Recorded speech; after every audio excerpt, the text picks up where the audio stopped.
What's up, everyone? It's Preston here, joined by Phil on the second episode of the P Squared Soccer Podcast.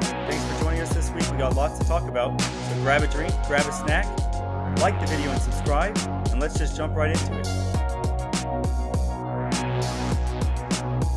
All right, starting off episode 2, we have the North London Derby, 1-0 to Tottenham.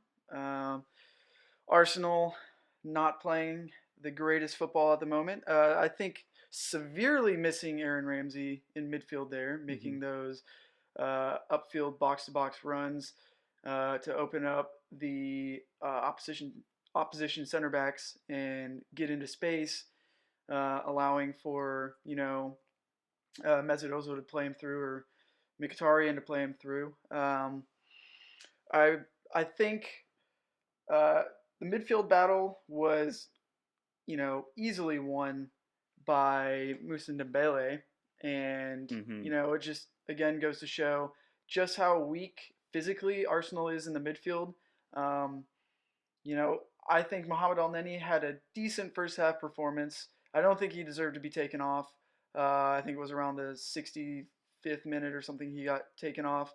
I think Granit Xhaka should have been the player to make leeway for the substitution there. I don't think he had a good performance. I think he got pushed around by Dembele, and again, I genuinely don't see what Granit Xhaka brings to a midfield. I mean, yeah, he has his occasional 30-yard through ball that most midfielders should be able to replicate at that point in their career, playing for a top 10, top 50, professional level. You had the first half, Pierre-Emerick Aubameyang controversial offside that could have, potentially led to a nice breakaway Arsenal goal. Granted, it could also be karma for his, his non-debatable offside debut goal for Arsenal. We're just going to ignore Everton. that, right? Yeah, against never Everton happened. last week. Yeah. Let's talk about Harry Kane. He had a brilliant performance in my mind, which hurts to say as an Arsenal supporter, but he could have easily had 5 goals in that match. I think the only thing that kept Arsenal in it was Petr Cech. I think he had a phenomenal performance, and the fact that Spurs only scored 1 goal with the amount of chances that they created was, a phenomenal statistic for Petr Cech. It'd be nice to see. I haven't looked at the statistics. It would be nice to look at how many saves he had in that match, because he had a phenomenal performance. Just was unlucky that Arsenal's lackluster defense again let him down, and he could not nab his, I think it's 200th Premier League clean sheet. It was 200. Yeah, which is, I mean, again, that's a phenomenal record to be aiming for at the moment.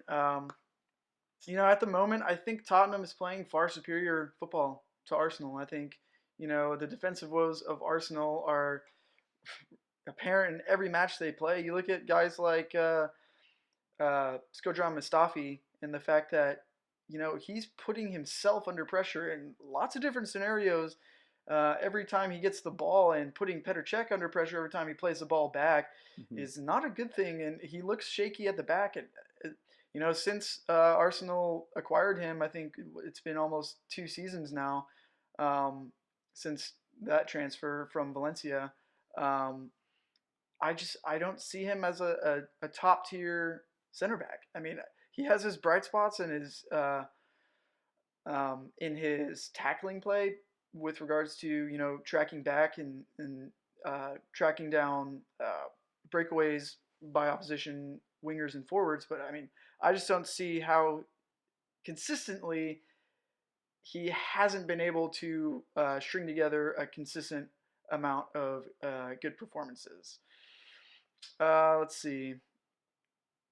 We got Lacazette missing two,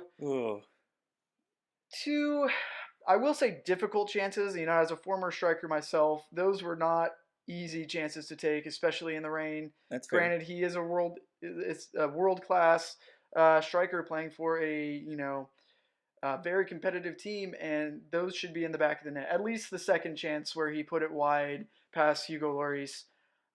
Granted, it is difficult coming on as a substitute when you're used to starting matches and trying to find a rhythm in a match that's been heavily dominated by the opposition. Um, but I don't think you can pin the loss on Alexander Lacazette. I think those were two relatively difficult chances, and to expect both of those to go in, or at least one of those to go in, a difficult is difficult to pin on him. I think for what it's worth, he made those runs and created those chances, and Arsenal looked much better offensively with him pairing up with Aubameyang when Lacazette came on. What are your thoughts, Preston? Yeah, I think that first off, it was a great match as a neutral. Any London derby is a good match, but the North London derby is always something special. There's just so much atmosphere around that. It was awesome to see such a great crowd. What was it, a Premier League record for the North London derby? 83,000 at Yeah, I think it was Wembley. something like 83,000, something like that. Yeah, just a great atmosphere. You got to give Spurs fans credit. They came out in bunches. They made noise. It was definitely a fun North London derby to watch, even at the 1-0 score. Now, it could have been more than 1-0. As you said, Harry Kane could have finished off 5 chances of his own. It was very, very nice to see Petr Cech have a rebound match like that and play so well. It's unfortunate for him that he didn't get a result out of it, because he's been taking a lot of flack from Arsenal supporters lately, and I thought that he handled it really well and went out like a professional, like he always is, and put in a big performance. Your points about Lacazette, I absolutely agree with you. I think that fans get too caught up in finding a scapegoat for matches, and certainly there are some matches that warrant it. But in this case, Lacazette comes on cold as a sub, and he's expected to just save Arsenal, just like how we see Giroud. He did so many times for him, just come on and save him a point. And he had a couple chances, but it's so easy to overlook how difficult it is to come in and immediately just get thrown right into the atmosphere of a North London derby and then score a difficult chance. Maybe last year he was on great form playing in the French league. Maybe he finishes that chance last year because of his form. But right now it's pretty clear that he's in poor form. His confidence is down. Arsenal just bought an elite striker to play ahead of him, and you can definitely see how that would happen. I don't agree with making him the scapegoat of the match, though. This is very similar to what Morata's gone through at spells in Chelsea, what Lukaku's gone through in spells at United. Like, this is their first season. I know it was an important match. I know that we can be reactionary, but let's calm it down a little bit and let's just gather ourselves. But as far as like the man of the match for me in that match was Moussa Dembele, and this is my own personal opinion, but I think that Moussa Dembele is the most underrated player in the Premier League. He doesn't get enough credit for what he does. I agree with you. Yes, thank you. Like, he doesn't get enough credit for what he does for Tottenham. You've got Harry Kane, Christian Eriksen, and Dele Alli. They take all the headlines.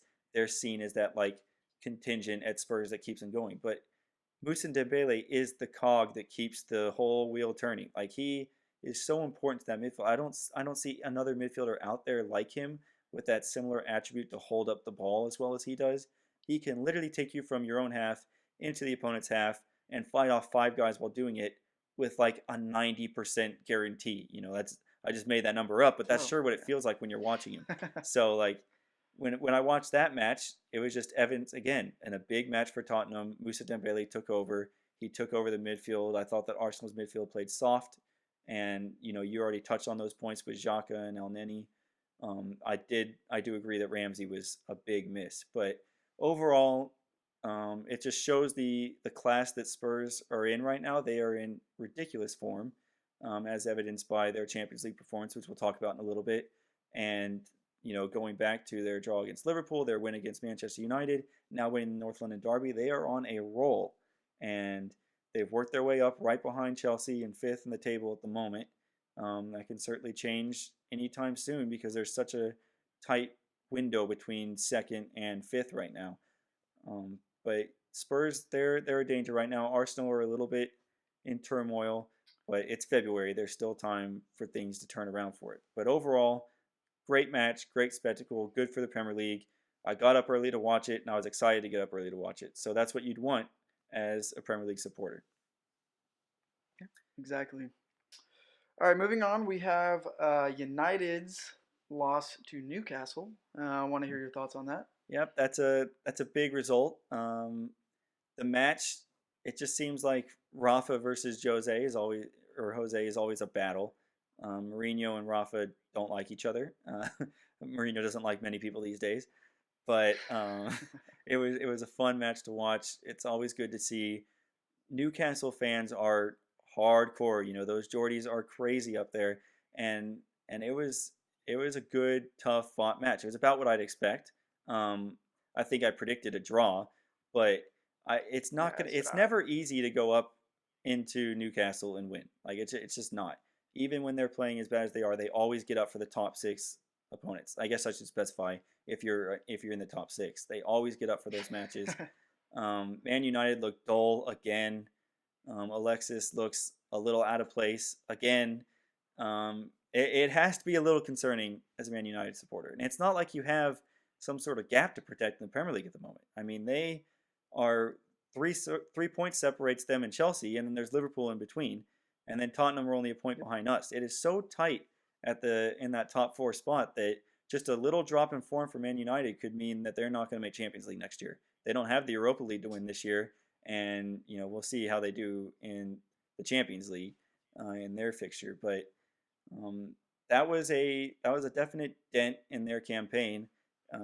It'll be interesting to see how they rebound. I expect them to rebound, but well played to Newcastle. That certainly helps them in their battle against relegation. That was a huge, huge result for Rafa, and I'm sure they're going to enjoy this one all the way until the next fixture. What are your thoughts? Uh, I mean, again, it was a questionable performance by Alexis Sanchez,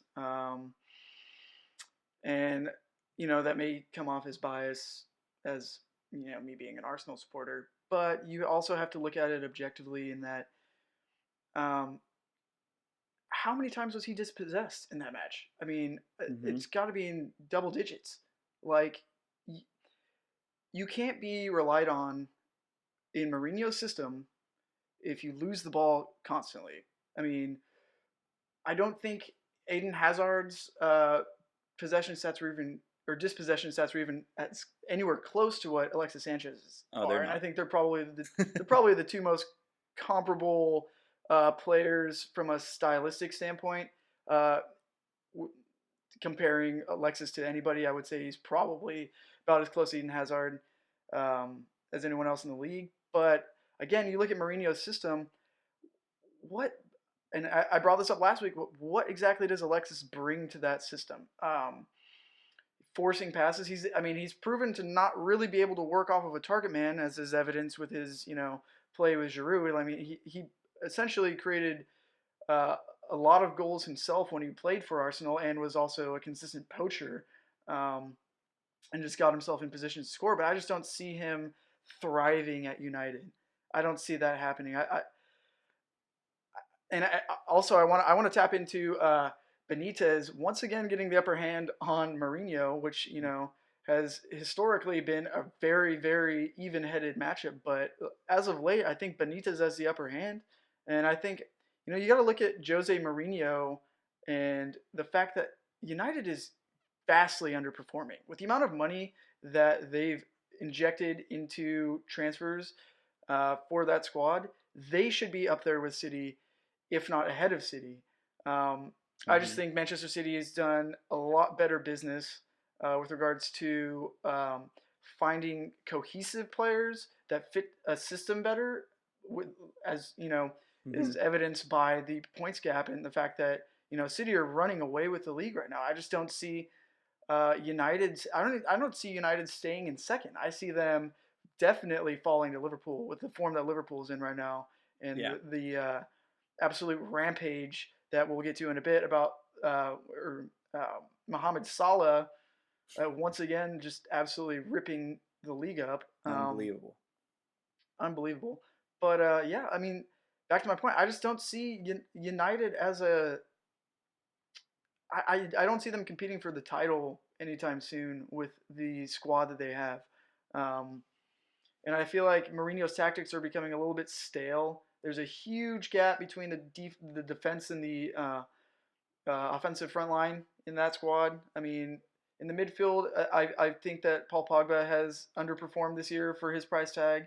Um, you know, Matic, I think, has had an okay year so far, but again, I feel like for his standards, he's a little underperforming in midfield. And United is consistently. I mean, you look at what John Joe Shelby did against United; he dominated the midfield. Um, and Mourinho has to sit back and look at tactically what is wrong with his squad, and to further the point, it's just stale performance after stale performance for United, and something has to be done there. Yeah, to touch on that, I said last week that when we were talking about Alexis Sanchez and his transfer there, um, I do think that Sanchez will be successful to a point, like I said, but it was evidenced. My criticism against him, I think, was evidenced in that match, in that United play when they have Lukaku up there as a striker, as he should be. He's very selfish. Alexis Sanchez is also very selfish. I don't think that people realize he wants the goals. Like that's how he was. He was a very free roaming player when he played for Arsenal, but he still always managed to find himself in a striker position to score. And in Mourinho's system, it's really interesting. I feel like the three guys behind the striker need to be much more creative. Like when Chelsea were at their best in Mourinho's second stint, when we had Mazakar, as we'd call it, with Mata, Hazard, and Oscar, those three created like crazy for any striker that we had up top to score. And that's when we even had, Fernando Torres and Demba Ba scoring goals. Like you have to have a creative trio back there. And Alexis Sanchez can be creative for sure. But as you said, his dispossession stats are always pretty high. And that's because he's always attempting things. He's very direct. He wants to get in behind and he wants to score. And in Mourinho's system, at what cost is that worth it? How often can you afford to get dispossessed? Because they get countered on quickly. And as you said, their attack is very disjointed in that the defense, get up to the midfield. And in the midfield, it's up to them as a midfield two to, kind of pass between each other to get up to the attacking four that he usually uses. And a lot of times, you've got the wingers dropping back to defend.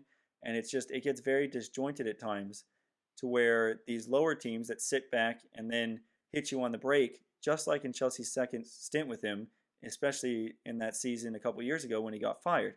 It gets kind of dull.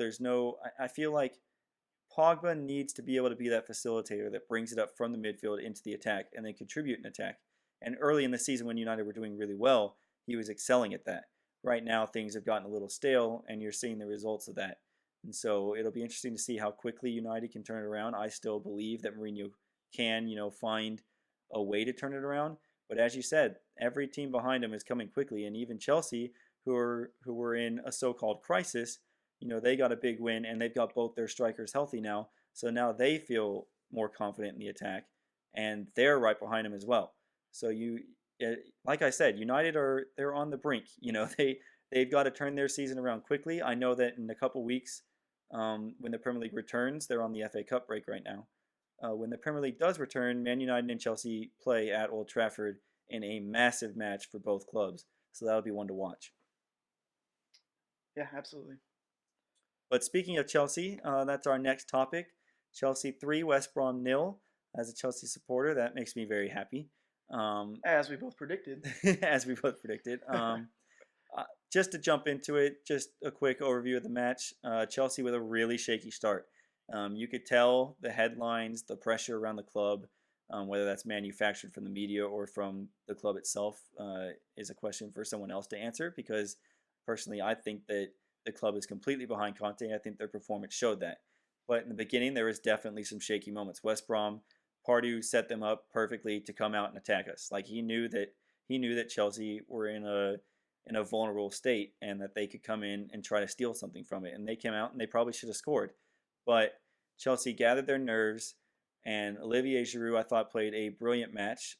He only got an assist, which was a gorgeous assist, a nice little layoff to Hazard.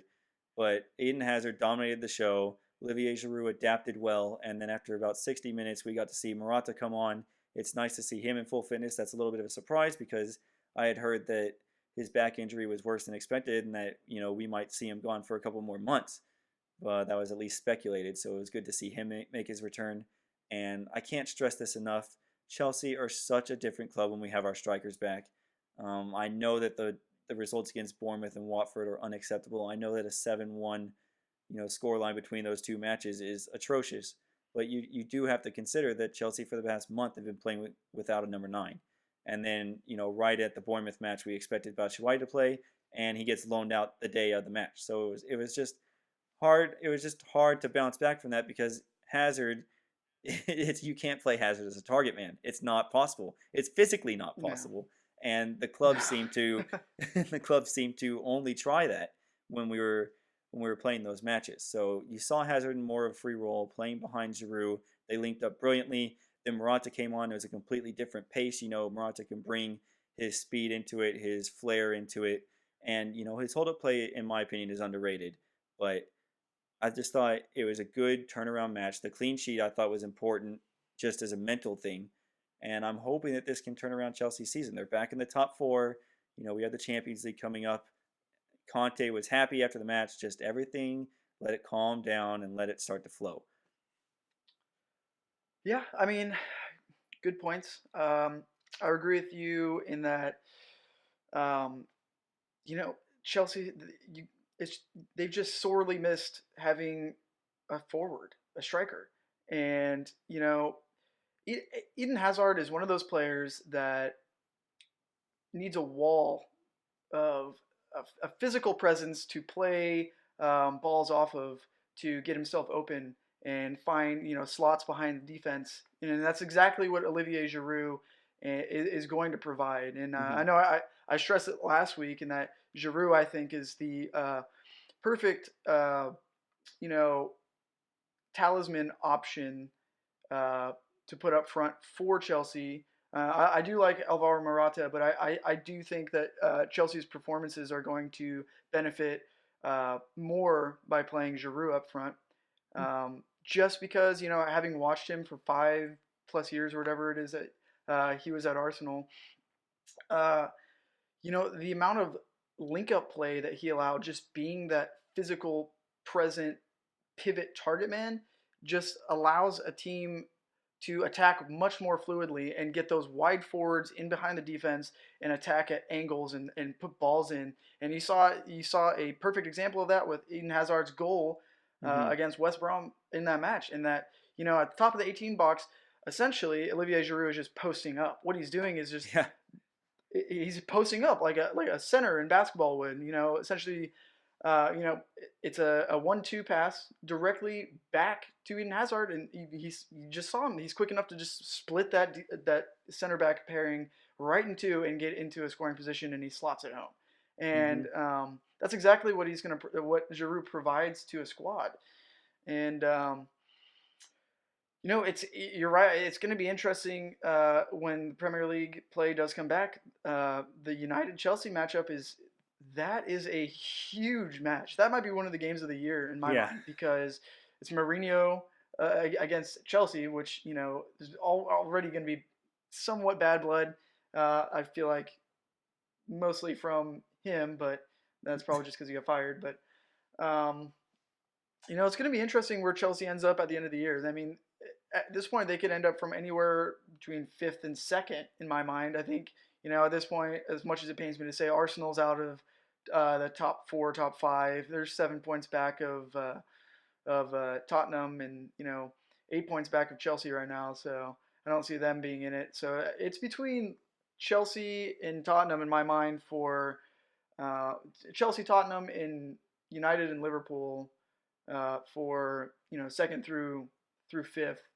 And it's going to be interesting with those. We'll get to it in a little bit about what the outcome of the top 4 race is going to be at the end of the year with those Champions League spots. Yeah, I agree. But and one last thing before we move on, though, I do want to stress that I have to give Andreas Christensen his props.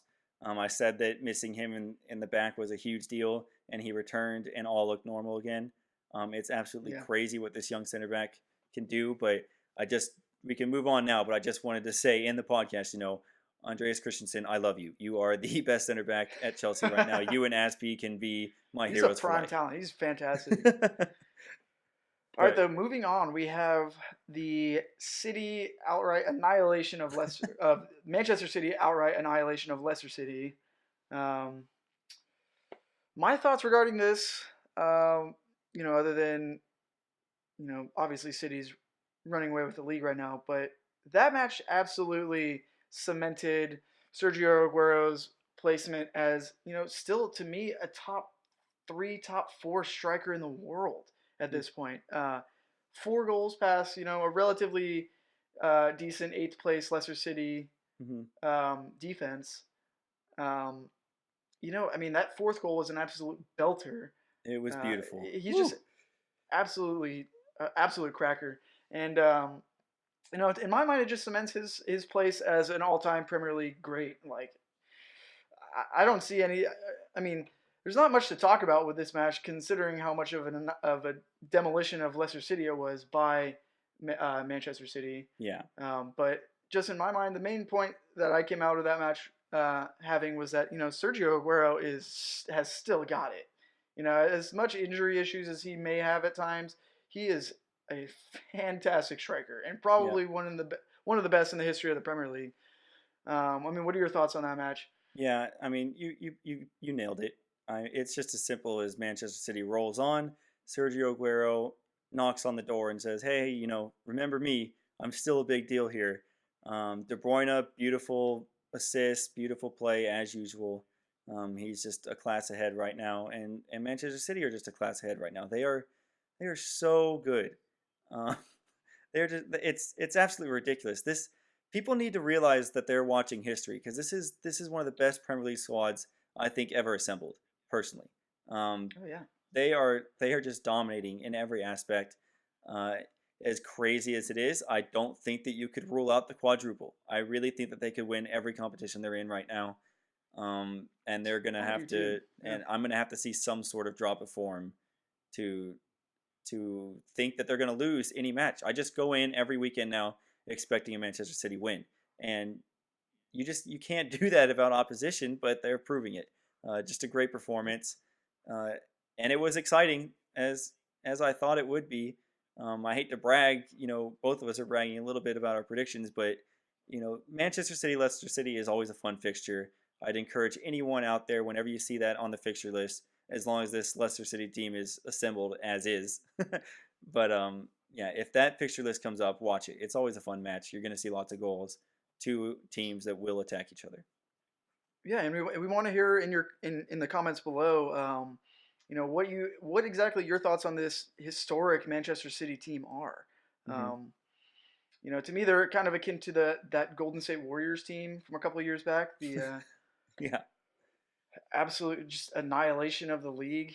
Um, it's historic in the Premier League at this point as to with regards to what City is doing. 72 points out of 27 overall matches played is absolutely outrageous.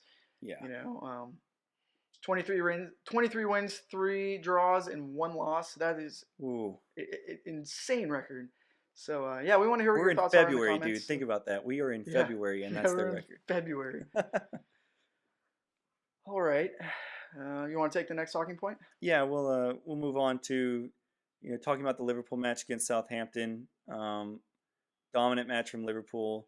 Mohamed Salah, unbelievable player. I think at this Unbelievable point, season. yeah, I think at this point, everyone needs to realize that this is a special talent. He's bounced around at Basel. I thought he was gonna be really good. Then Chelsea signed him from Basel, and I was stoked. I couldn't have been more happy about it. And I think that he underperformed at Chelsea. I think that he was given somewhat of a chance. I don't think he was given a starting job, but I think he was given somewhat of a chance. But just to go off topic a little bit, I think that you hear this argument a lot. What about Salah if he was still at Chelsea? But the Salah that we see today, I think that Roma gets a lot of credit for that. Roma really developed him into another player, and he really hit his potential there. And we're seeing it flourish at Liverpool. I mean, this is really impressive what he's done. 31 goals in all competitions, and we're in February. Are you kidding me? In his first season at Liverpool, 22 in the Premier League. 22 Premier League Which goals. I mean, Mohamed Salah is an absolute monster. And he really Yeah. couldn't be a better fit for Jurgen Klopp's system. I think that is a match made in heaven. And I wish I would have seen this more in the summer. Like I wish that when the signing happened, I had the foresight to see this coming, but I really didn't. I mean, he has taken the league by storm. He's been the signing of the year, and as you said, he could very well be the player of the year. It's between him and De Bruyne for sure. And I think that Salah has the strongest argument. De Bruyne has been the best player on the best team, but Mohamed Salah's stats are absolutely ridiculous. And it's not just goal scoring either. He's also piling up assists. I mean, it is an impressive season. Liverpool are in great form right now. That's something to watch, and it's exciting. It seems like with the Premier League right now, everyone is hitting their stride at the right time here at the end of the season. Except United's in a little bit of a scuffle, and Arsenal are too. But there is going to be an absolute battle for top four, and I'm glad there is because there really wouldn't be much reason to watch otherwise because Manchester City have ran away with the league. So at Yeah, least we can be exactly. happy that there is this battle for top four because Liverpool are in great form, easy dispatching if Liverpool be, um, Southampton. It was fun, good match, enjoyable match.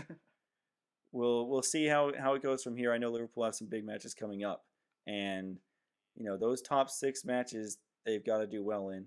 Their draw against Tottenham was a great match too, to be honest. But we'll see where they go from here.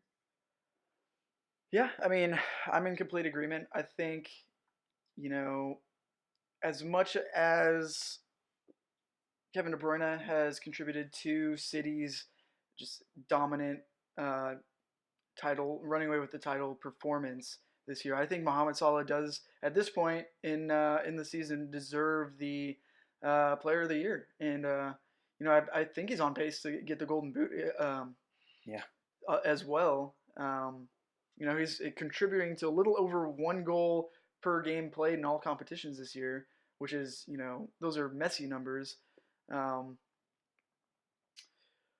it's to me, it's testament to Jose Mourinho's man management skills as well as Jurgen Klopp's man management skills with regards to just how seamlessly uh, Salah just seemed to fit into the squad. And mhm. um, I obviously the Liverpool's play style suits him a lot better because they are a very fast, you know, um, front three of him, Mane, and Firmino. But it's testament to Jurgen Klopp's ability to groom a player into his system. You saw what he did at Dortmund, and Mhm.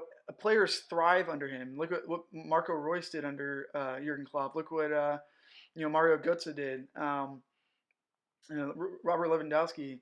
Um, those kinds of players that are a little bit more confidence uh, players. I would put it akin to like Mario Götze thrive under Jurgen Klopp, and we're seeing the fruits of his labor at this point with an insane performance throughout the year that Mohamed Salah has displayed, Yeah, and 22 goals in the Premier League in February is a phenomenal statistic. it No really matter who is. you support, And he's not even a yeah, and striker. I mean, he's more of an he's not a inside striker. forward. He's a winger. Yeah, Like he it's really just is. crazy. Yeah, and it's gonna be again another interesting race is gonna be the Golden Boot race because you got Harry Kane and Sergio Aguero right up there, Yeah, and with Mohamed Salah, so it's gonna be interesting to see how many goals and assists he has at the end of the year because his end product this year has been outstanding, if not phenomenal. it really has. Um, and Liverpool's absolutely tearing it up because I mean they dismantled Porto today, um, Yes. and Let's talk about was it? that. Let's talk about that real quick because I just want to jump into it. It's so exciting, y'all. The Champions League is back. We are into the knockout stages. It's go time. I mean, the Champions League is on the line. Everyone loves the Champions League across the world, even here in the United States. Soccer gets a bad rap here from a lot of people, but we love soccer. Let it be stressed. We love soccer. We love the Champions League. This is exciting stuff. I love the round of 16. I love the knockout stages. And Liverpool are already into the next round. I mean, they won 5-0. They Oh dominated yeah. Porto in Portugal. It was a dominant performance.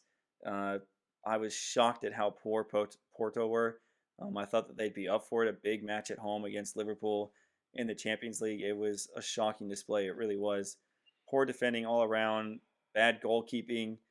But Liverpool kept their form marching on. Mohamed Salah kept his form marching on. It's the same book over and over again with this squad. When Mohamed Salah is on the form that he is, Liverpool is on incredible form. And Yeah. I mean, there's no reason to watch the second leg of the fixture. They are through 5-0. That is insane. Just a dominant performance. Yeah, I don't really have anything much to add to that with regards to Liverpool dominating another team with Salah performing. But you're right. I think we're all super excited about the Champions League being back, and granted, we did see a dominant performance by Liverpool today. Let's talk about the Real Madrid PSG match. What are your thoughts on that? That was a fun match. I mean, you have people were going into it almost as like a passing of the torch, right? Real Madrid, the kings of Europe, past couple years and pretty much all time, they have just been dominant in Europe. And then the new kid on the block, PSG, with all their money and Neymar and this new super squad, and they came into the Bernabeu, and in the first 45 minutes, it looked like it was the passing of the torch. PSG looked dominant. They looked on top of things. Real Madrid looked like pretty much how they have in La Liga this year, and they looked a little disjointed and out of it. But it's Real Madrid. The class on the pitch will show. I mean, there was, I think the commentator said that there is $1 billion worth of players on the pitch between those two teams. I mean, it's absolutely ridiculous when you think about the talent that those two squads have. But I mean, with that kind of talent, any type of mistake, any type of swing in momentum is going to cause a big stir in the result. And of course, that happened. Real Madrid got the penalty, which was a penalty. You can't convince me otherwise. Toni Kroos may have gone down a little easy, but you don't get, a hand you don't get a hand across your neck pulling you backwards in the penalty box and not expect it to be given. So Ronaldo steps up. Ronaldo does what Ronaldo does. He scores. It was just typical Real Madrid at that point. You could start to see everything change. You could see that swagger come back into the side, and they finished it off. Ronaldo scores a, interesting goal off his kneecap. But the celebration says it all. He totally meant it. That was the exact direction he wanted to go, off his kneecap, right into the top corner. And then Marcelo gets a late goal, and that's a big goal, by the way, to make it 3-1 because PSG got the away goal. That was a big consolation goal to get at the end when PSG just seemed to quit. It was almost shades of their Barcelona match last year when Barcelona made that epic comeback. You knew that PSG were going to lose there in the final minutes when Neymar played in that free kick, and it seemed like once Real Madrid took the lead late, PSG just kind of got deflated, and Marcelo comes down, scores that goal. Real Madrid could have scored a few more goals, actually. So the scoreline was lucky to be what it was. But 3-1, Real Madrid are in control of the fixture. We go back to Paris. We'll see what happens there because PSG play really well at home. But I do think that this 3-1 lead should be enough for a squad of the caliber of Real Madrid to advance. I mean, let's just put it that way. But as far as a neutral goes, what a match. It was everything we wanted to see. Two giant squads going at it. I mean, that is the beauty of the Champions League. What are your thoughts? Well, I think the outstanding performance from that match was Marcelo. I mean, if you look at Ronaldo and his somewhat lackluster season he's been having, his performances heavily rely on Marcelo, who just absolutely dominated the left flank today. Mm-hmm. And, it's testament to how well him and Ronaldo link up together. And Cristiano Ronaldo has a lot to thank Marcelo for throughout his career at Real Madrid. And with regards to how many assists he's gotten from Marcelo crosses or open balls up the wing straight to Ronaldo, just because Marcelo is that good of a fullback that he is. I mean, he's very attacking oriented for a fullback. Yeah, what a player. Yeah, he's a huge key to how Real Madrid pushes up from the back. And again, like you said, PSG kind of let off the gas there at the bit. It could have been, 4-5-1 Madrid by the end of that, but they just didn't take their chances. Um, it's kind of a strange year that Real Madrid is having with regards to their.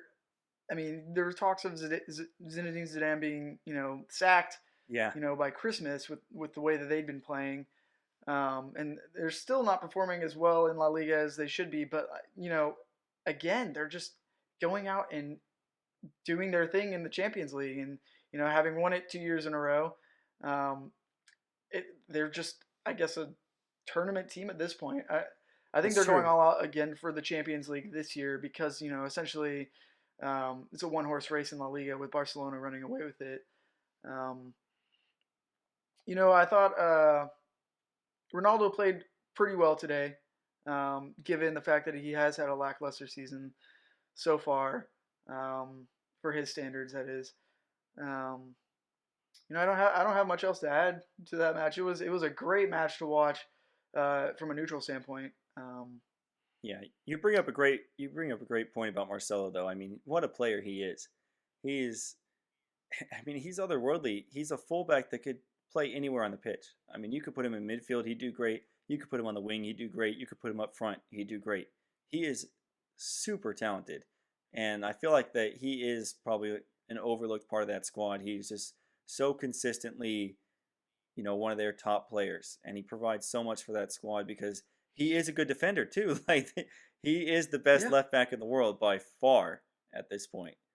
And it showed today. He always shows up for the big matches. He is a big match player.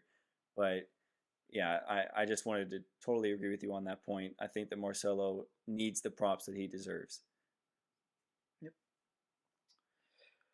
All right, moving on. Yesterday we had Tottenham drawing Juventus in Turin, 2-2. What are your thoughts on that match? That what a strange match. Really, really strange. Yeah, Fair play to Tottenham because you go down 2-0 in Turin to Juventus in the in the first 10 Champions League. minutes. Yeah, in the first 10 minutes. Like that was a shock. At that point I almost wanted to turn the match off, because it's just like, "Oh, here we go. Tottenham being Tottenham. This is not going to turn out well."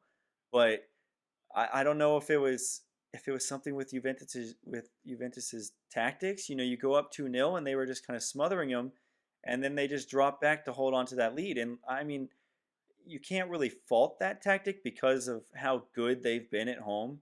The stat was like, they hadn't given up 2 goals in a home match in forever. I forgot how long it was, but it was so long that you get a 2 goal lead at home, you think it's over. But I do think that the way that they approached it tactically, where they sat back like that, it just allows Spurs to bring wave after wave after wave. And Tottenham is a talented team. Christian Eriksen, Moussa Dembele, as we talked about, and Harry Kane are just they're world class players. Harry Kane just continues to be an incredible, incredible talent. He's so far from a one season wonder like people thought when he first had his breakout. He is one of the best strikers in the world, and he made them pay. Christian Eriksen, cheeky little free kick, he made them pay, and suddenly Tottenham has 2 away goals going back to Wembley in a huge round of 16 Champions League match. They have the upper hand for sure. I don't know what happened to Juventus there, but they fell apart, and Tottenham are firmly in the driver's seat. That's such a big result for them, even as a draw, because you think of, like I said, it felt like it was just Tottenham being Tottenham, right? And so when you come back from that, it shows the resiliency. Pochettino has built something special there, and their fans have so much to look forward to in the future as long as they're able to keep him, because that was a gritty, gritty match. I mean, it kills me to say this, but it reminds me of some Chelsea performances you'd see in like 2012 when we made our Champions League run, where everyone counted us out, and then it was just like boom, you take that as motivation, you come right back at them. So well played to Spurs. Another fun match for the neutral. Champions League keeps on delivering. But that second leg is going to be really, really interesting to watch, because I don't think Oh that yeah, Juventus will get their foot off the gas in that one if they get an away goal. It's going to be game on from the start. yeah, and to add to some of your points, previous points about Tottenham, look at the midfield performances in that match. You know, the Hmm. first 10 minutes were clearly dominated by Juventus, but once they let off the gas after taking, I mean, you know, it's cliche, but it's always said that, you know, a 2-0 lead is the most dangerous lead to have in football. Hmm. And once you take that foot off the gas and you let your midfield become swarmed by the opposition central midfielders, like, you know, you had Moussa Dembele today just absolutely dominating in the midfield the last, you know, 70-ish minutes of the match. Um, it completely took Juventus out of the game. And you know, at that point, Tottenham could just keep pushing attack after attack, and eventually, you know, with how clinical Harry Kane is as a striker, Hmm. and I like your point in that, you know, Harry Kane, as much as people wanted to view him as a one season wonder, he is just he's probably top 5 striker in the world at this point, Oh yeah. um, from a clinical standpoint, and you know, if you give him chances, he's gonna score. It doesn't matter. I mean, we saw it against Arsenal. You give him one chance in the box and he heads it home. You know, he did the same today. And it was a clinical finish. You know, Christian Eriksen with a brilliant free kick uh, to tie things up. And people should, you know, take note at how difficult that is to do Yeah. from a free kick Seriously. standpoint. That you have to have placement out of, you know, I don't even know how to explain that. That was a brilliant goal. But again, looking at Tottenham's performance today, I think they have the definite upper hand going back to Wembley, and I see them moving on to the quarterfinals, especially with that crucial 2 away goals.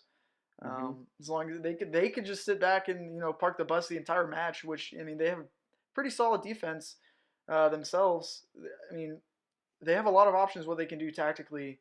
Um, in the next fixture against Juventus. That would be an So interesting tactic. That would be an interesting tactic. You know, I do think that you're right because those two away goals are so crucial in a Champions League match. It'd be interesting to see if they do park the bus like that, though, because I feel that you don't want to invite that kind of pressure with this Juventus attack. They have yeah, too much quality to park the bus. I think that's dangerous. I think that Pochettino should approach it like any other game, keep his press, and just go out to win the match because I don't like that tactic when you're as talented as they are. Um, you know, it's playing not to lose instead of playing to win, and that can be said in all sports, but it really is the truth. You don't want to let a squad like Juventus come on to you like that. So I would hope that they don't do that, but 2 away goals, such a crucial thing. I would not be surprised if you were right about that. I mean, it could very well happen, and it'd be fun to see their defense get tested like that because they do have a good defense. But how good is Juve's attack in that situation? yeah, and granted, this is a you know, you look at Napoli leading Serie A at this point in the season. Hmm. Is it a somewhat lackluster or a worse Juve team than we've seen in the past in the Champions League? You know, getting to the finals against Barca and whatnot. Do you think it's a worse Juve team, or it's a they were just, you know, simply outperformed by Tottenham? Uh, I think that well they didn't have Dybala, so that's a big deal. I mean he's one of their best players. He's one of the best young talents in the world. But I don't want to take anything away from Tottenham. I thought that was a really good performance, and Juventus has played well enough. You know, you mentioned their league position in second right now behind Napoli, but that's more a testament to Napoli and how they're playing under Sarri. I mean, they are playing unbelievable football, just absolutely fluent attacking play, really brilliant to watch. They deserve their position in the league, and I don't think that that's a knock on Juventus's performance. Should Juventus be winning Serie A? Yeah, definitely. Their squad is the best in Italy, but I don't want to take anything from that Spurs performance. I think that they absolutely deserved it. I think that it was more a product of Spurs, you know, taking the punches, getting it back off the mat, and then just coming in and getting those 2 away goals because they have world class players. I mean, it's just important. Even if most people don't think this way, it's still weird to like look at Spurs and see like they have world class players. You know, Christian Eriksen and Harry Kane would start on most teams in the world. And so, you know, you can't look at Spurs as like this little fighting underdog. They absolutely deserve their spot in the Champions League, and I think that they deserve that result. So it's probably in all actuality, it's probably a little bit of a mixture of both because I do think that Dybala being missing is huge for Juventus. But like I said, well played to Spurs. Well played to Spurs. All right, you want to take the next point? Yeah, so let's just move into the next round of Champions League matches next week. And we'll just give a little preview on those. So first up, we'll go over Roma and Shakhtar Donetsk. That's going to be played in. Where is that going to be played? Is that played in Rome, I believe? I haven't the slightest clue, honestly. I haven't paid much attention to that. Yeah, it's played in Rome, the first leg of that. So just give me a little preview on that, Phil. Uh, you know, I'm not too up to par with Shakhtar anymore, but Yeah, I'm gonna have to say that Roma is gonna be my favorite in this. With the way Dzeko's been performing for them this year. Um, Granted, it's not as well as he was last year with the goal output he had, right. but I'm gonna have to say that I favor Roma in this matchup. Maybe it's just a factor of me not knowing much about Shakhtar Donetsk anymore, but um, it's a kind of a wild card matchup because you never know with Shakhtar, as they've Hmm. always had a strong squad in general, and Roma themselves are a pretty fluky team and can be very inconsistent, but can pull off some brilliant performances or some terrible performances, like we saw against Bayern a couple years ago. But Yeah. I don't know. I'm gonna have to favor Roma in this. What are your thoughts? Yeah, I'm gonna go with Roma. I think that they'll pull out both legs. I do think that this home leg they need to get at least a 2 goal margin. Yeah. It's rough going to play in Ukraine against Shakhtar in a Champions League match. I mean, that is a rowdy, rowdy Oh place. yeah. Oh yeah. Shakhtar, they're a fun team to watch, really. Whenever you get to see them in the Champions League, and I'll admit that's my only exposure to Shakhtar is seeing them in the Champions League. But they always seem to pump out good players. They have a really good Brazilian connection at Shakhtar. Right. They always get good Brazilian players to come in, and I know that they have some talents on that team like Fred and Tyson and a few others, Bernard. So I mean, they have some talented Bernard. Yeah. players. Um, I think that Roma needs a multi-goal lead going back to Ukraine, and I think they'll have it. I might be biased from seeing the Roma matches against Chelsea that they played in the group stage, but Roma played absolutely on top of the world in the group stage when they had to. Those big matches against us and those big matches against Atletico Madrid, they really came and showed up. And so I'm just going to think that in the Champions League they'll continue that form, they'll roll on, and they'll move on in this fixture. But next up on the list, we've got Manchester United and Sevilla, and first legs at Old Trafford. What are your thoughts on that? Oof. I mean, Sevilla is always a tricky opponent. Mm-hmm. Defensively, they're always sound.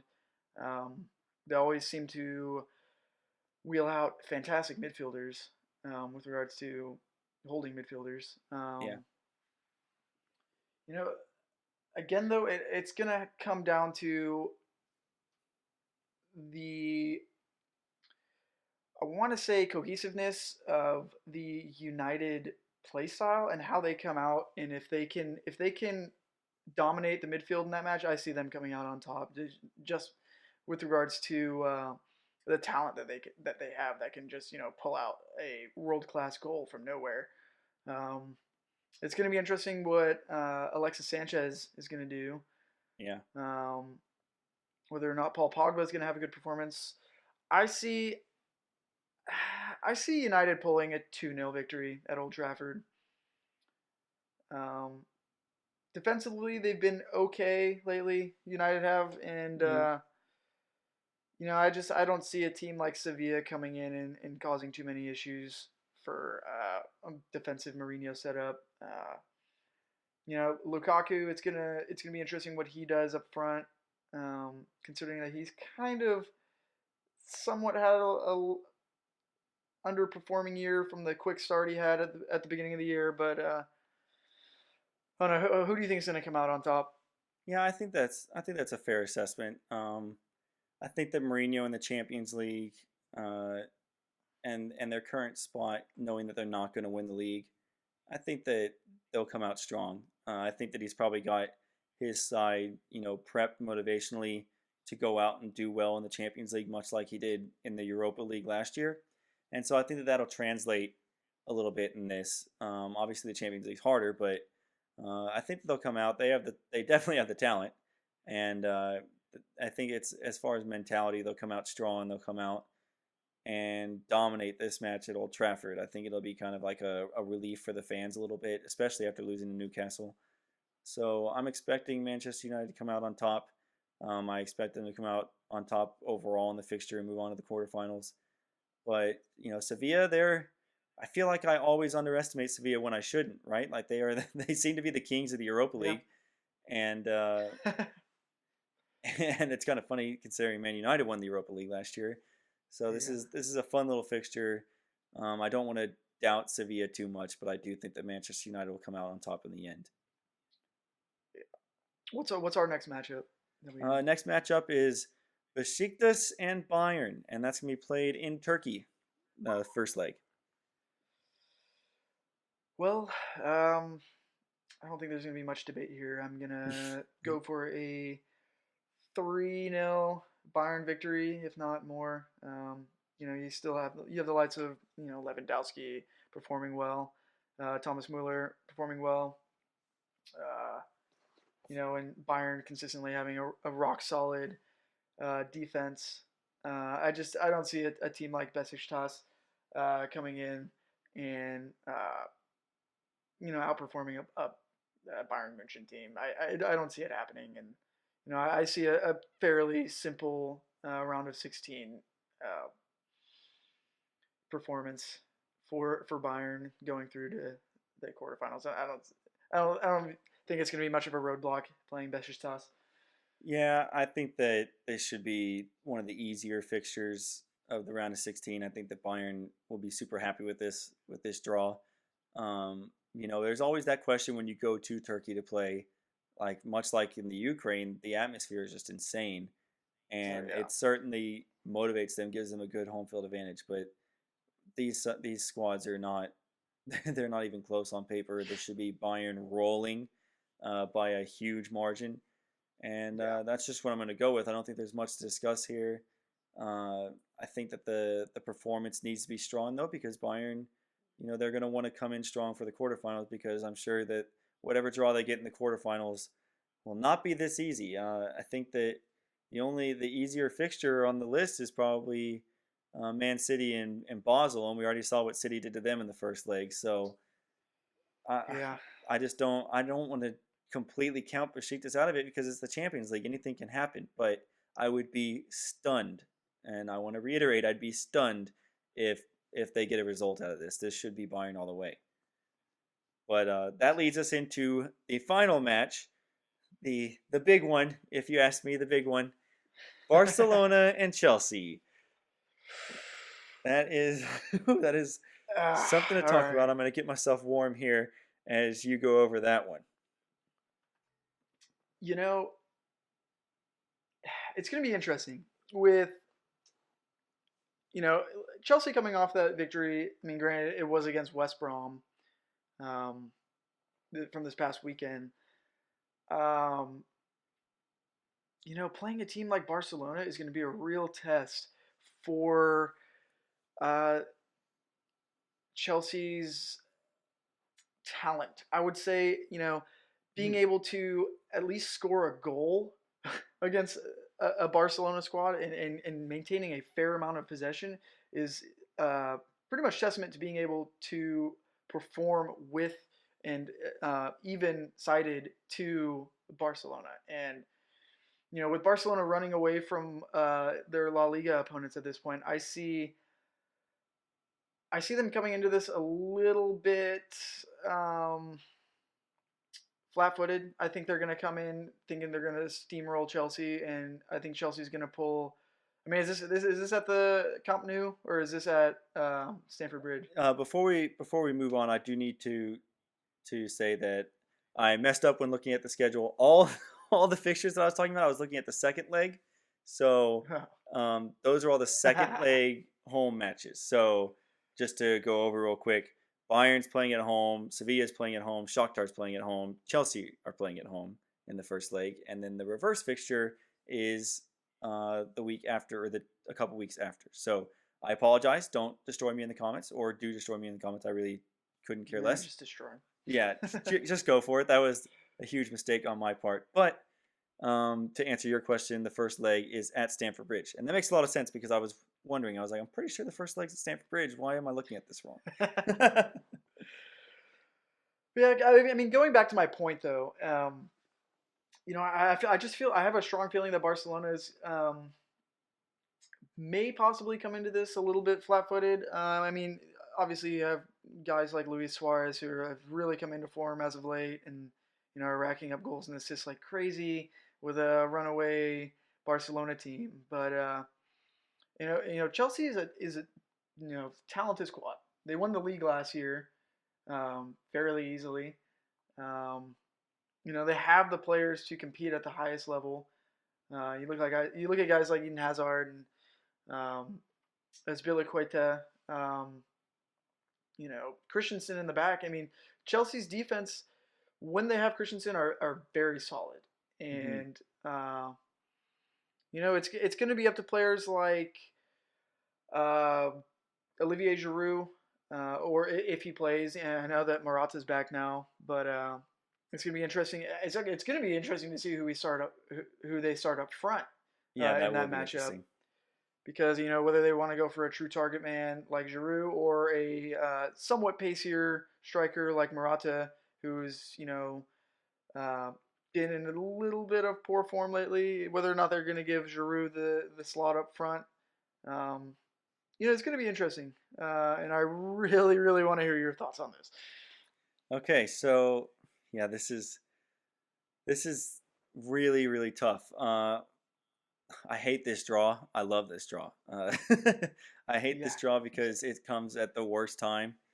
But I love this draw. I love playing Barcelona. Chelsea and Barcelona have that history together, and I would love to say that this is going to turn out like 2012. That's what I'm going to hope. Just like our last time we went through the Champions League. But as far as like this current fixture, just looking at it, I think that it's huge that we have the first leg at Stamford Bridge. Now that I corrected that. I think it's huge that we have the first leg at Stamford Bridge because right now Chelsea know that they're in a battle for top four, but that the league is gone. And they're the defending champions, so that's a little bit of a slap in the face, to have to give up with the league in February. But if there is something to play for Chelsea, it's the Champions League. If there's something to back Antonio Conte as the players go into this, it's the Champions League against Barcelona. Like, you could not ask for a better motivational tactic. You get Barcelona at Stamford Bridge, go out there and win it. Go out there and prove yourself to your manager. Now it's all fun to look at this like it's some sports movie where it's going to have a happy ending, but this is Barcelona we're talking about. So it's not like they're going to come in here and be pushed over. The talent is there. The squad is ridiculous at every single position. So it's going to take, like you said, some big performances from our world-class players. Hazard has to have a big match. I know that he relishes something like this. In interviews, he's always talking about the Champions League. He's never won the Champions League in his career, so this is a big deal to him, and he wants to be on that Messi and Ronaldo tier, and he's just not. I mean, I love Eden Hazard to death, but those two have separated themselves from the rest of the world. So if he wants to get up there, he needs to put up a big performance in a game like this and sustain it. You mentioned Azpilicueta and Christensen. Those two have to be solid in the back. And I think that probably the most important thing is Courtois needs to have a big game. I mean, he's a world-class goalkeeper, and there's no doubt that Barcelona squad is going to test him. So, I mean, you can't count on it, but it's fair to say that we're probably going to need a world-class save or two in this match. So, going into it, I do think Chelsea will be up for it. Like I said, I think that we have a huge difference when we have a striker in. To answer your question, I think that Giroud will start. Morata just got 30 minutes off the bench against West Brom. There's no indication that he's ready to come in and start a huge Champions League match health-wise. I think that He'll probably play this weekend against Hull City in the FA Cup. I don't know how many minutes he'll get, but I'm sure that it's going to be more of a fitness thing. But Giroud he's ready to start. He's showing good play in his performances, whether as a sub so far as for Chelsea or in his one start where I thought he played extremely well. So I do think that Olivier will start at Stamford Bridge. And like I said when we were talking about Chelsea's match against West Brom, I think that that's a really nice duo to have where you've got Giroud's style where he's just an epic hold-up play striker and he can lay nice little flicks off, and he's really technical underratedly, but he offers different qualities to Morata, who can come on and be pacey and also, share that technical ability. They just play a little bit different enough that I think that it can throw a squad off. I'm going to go with the homer pick here. I think that at Stamford Bridge we're going to win 2-1 on a late goal, and then I don't even know what to tell you what's going to happen at Camp Nou. I don't even want to guess. It's just going to be tight. I'm hoping. Let's just put it this way: if Chelsea get a result, whether that be a draw or a non-scoring draw or a win at Stamford Bridge, I'm going to go with the homer pick and say that Chelsea get through. But if Barcelona comes into Stamford Bridge and wins or gets a scoring draw, then I don't like our odds. So I'm just going to leave it at that. But like I said, the big takeaway from this is the match for Chelsea players to go out and show the rest of the world that Antonio Conte is their manager and they're behind him, because he needs that. The fans are behind him. We heard them against West Brom just chanting his name over and over again. I'm behind him. I've gone on a little bit of a rant. I'm done. Let's finish it there. It was a great podcast. We got a lot of things covered this week. All right, guys. Thanks for tuning in to another P Squared Soccer podcast. That's it for us this week. Make sure to like and subscribe and to leave any questions or comments below. See you guys next week.